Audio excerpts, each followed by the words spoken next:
Scott Smith is the former host of The Front Room, a live South Side storytelling series that ran for the past 10 years.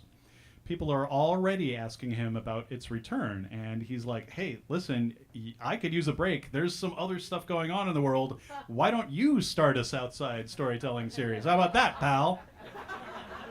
Anyway, this has become less of a bio and more about someone being unable to take a compliment, so let's move on.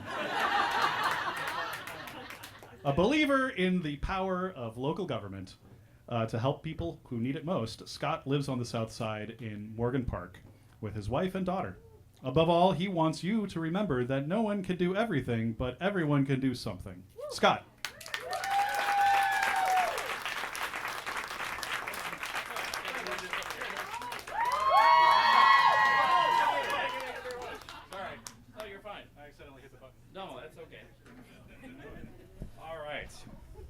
God, what I'm going to do is so much stupider than what Emily did.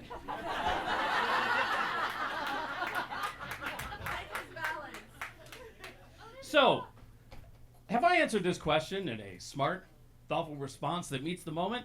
No. Because every time I asked, what can you do? The answer was Xanadu. That's right, Xanadu. A roller skating based musical that brings together the genres of disco, big band, country, new wave, and adult contemporary via the songs of Olivia Newton-John and Electric Light Orchestra. It's a movie best described as gay cocaine.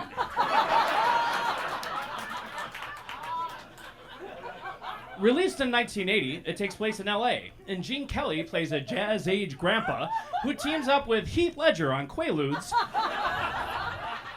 to open up a roller disco nightclub with the help of Olivia Newton-John, who plays a Greek muse.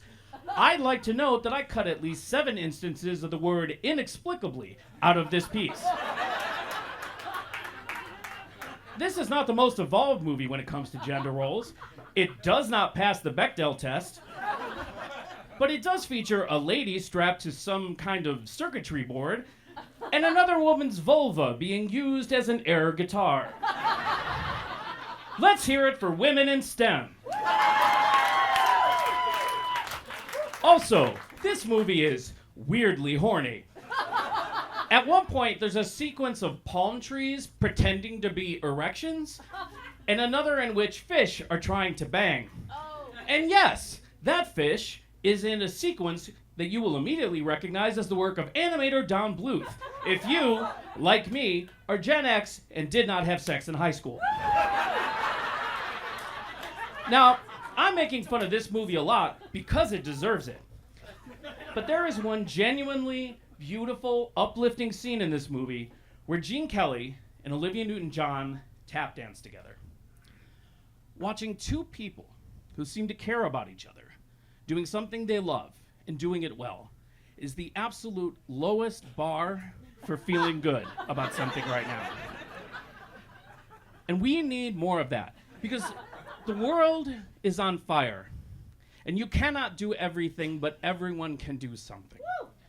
And we all need to find out what it is and get to it. But you also need to give yourself time to turn your brain off and let it rest, or you won't make it. And my suggestion in those moments is to give yourself over to fantasy and silliness and weird, horny fish. What can you do? Xanadu!